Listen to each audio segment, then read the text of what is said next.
جب تم میں سے کوئی اپنے مسلمان بھائی سے محبت کرے تو اسے جتا دے کہ وہ اس سے محبت کرتا ہے۔ تم مجھے ضعیفوں اور کمزوروں میں تلاش کرو، کیونکہ تم کو رزق اور نصرت ضعیفوں کی برکت سے دی جاتی ہے۔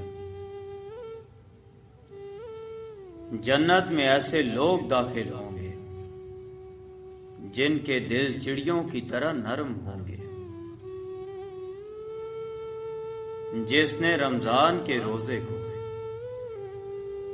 فرض سمجھ کر ثواب کی امید سے رکھا وہ بخشا گیا۔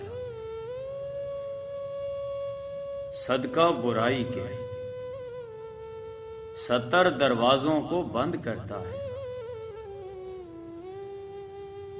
مساکین کو وہ کھانا مت کھلاؤ جس کو تم خود نہیں کھاتے۔ کھانے سے پہلے وضو کرنا تنگ دستی کو دور کرتا ہے۔ کھانے کے بعد ہاتھ منہ دھونا پاگل پن کو دور کرتا ہے۔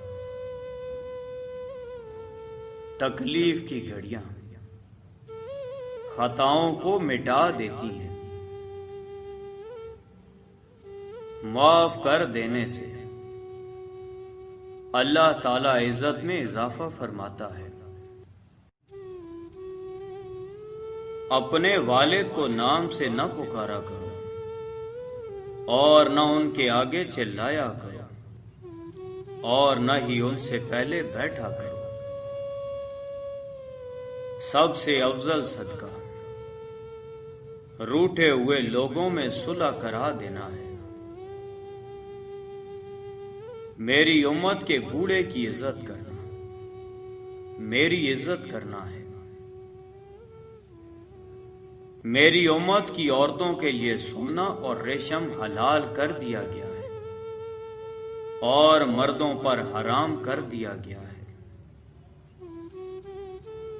بے شک اللہ تعالی حیا اور پردے کو پسند فرماتا ہے۔ ہر کسی کے لیے وہی کچھ ہے جس کی اس نے نیت کی ہے۔ ہر چیز کی زکوٰۃ ہوتی ہے اور جسم کی زکوٰۃ روزہ ہے۔ روٹی کی عزت کرو کیونکہ اللہ تعالیٰ نے اس کو عزت دی ہے۔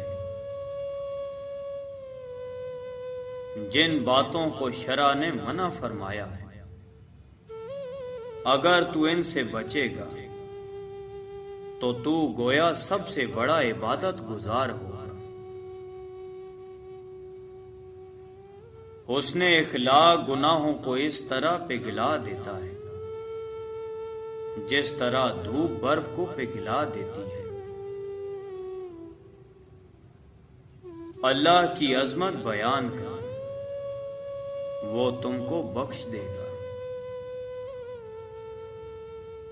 جو ظالم کی مدد کرے گا اللہ تعالیٰ اسی ظالم کو اس پر مسلط کر دے گا۔